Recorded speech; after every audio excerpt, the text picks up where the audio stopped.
Business statistics के तो बहुत इंपॉर्टेंट कॉन्सेप्ट्स कोरिलेशन और रिग्रेशन। कोरिलेशन किन्हीं दो वेरिएबल्स के बीच में रिलेशनशिप है या नहीं ये बताता है, साथ ही साथ ये बताता है कि वो रिलेशनशिप का डायरेक्शन कितना है और कितनी स्ट्रॉन्ग कोरिलेशन एग्जिस्ट करता है। जैसे मान लीजिए कि अगर दो वेरिएबल्स हैं, एग्जांपल के तौर पे प्राइस है या डिमांड है आपके, तो कोरिलेशन आपको ये बताएगा कि क्या इन दोनों वेरिएबल्स के बीच में रिलेशनशिप है या नहीं है। फिर इसका डायरेक्शन बताएगा, अगर एक वेरिएबल के बढ़ने से दूसरा बढ़ रहा है या एक के घटने से दूसरा घट रहा है, यानी अगर सेम डायरेक्शन में मूव करता है तो हम कहते हैं पॉजिटिव कोरिलेशन एग्जिस्ट करता है।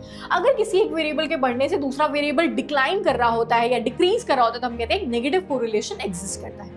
कोरिलेशन की वैल्यू +1 से लेके -1 तक की रेंज करती है, यानी यहाँ पे जितनी वैल्यू 1 के करीब है हम कहते हैं उतना स्ट्रॉन्ग कोरिलेशन एग्जिस्ट करता है। अगर वैल्यू 0 के करीब है तो हम कहते हैं कि कोरिलेशन एग्जिस्ट नहीं करता है, या अगर +1 के करीब है तो पॉजिटिव कोरिलेशन एग्जिस्ट करता है। ऑन द अदर हैंड अगर हम रिग्रेशन की बात करें तो रिग्रेशन आपको ये बताता है किसी एक वेरिएबल के अंदर कितना चेंज करने से दूसरे वेरिएबल के ऊपर कितना इंपैक्ट पड़ेगा, यानी यहाँ पे रिग्रेशन आपको कॉज एंड इफेक्ट की बात करता है। इसी तरीके की और इंपॉर्टेंट अपडेट्स के लिए, इंपॉर्टेंट वीडियोस के लिए, इंपॉर्टेंट ट्रिक्स के लिए channel commerce by Bushra ma'am को सब्सक्राइब कर लेना। Will see you guys again in the next session.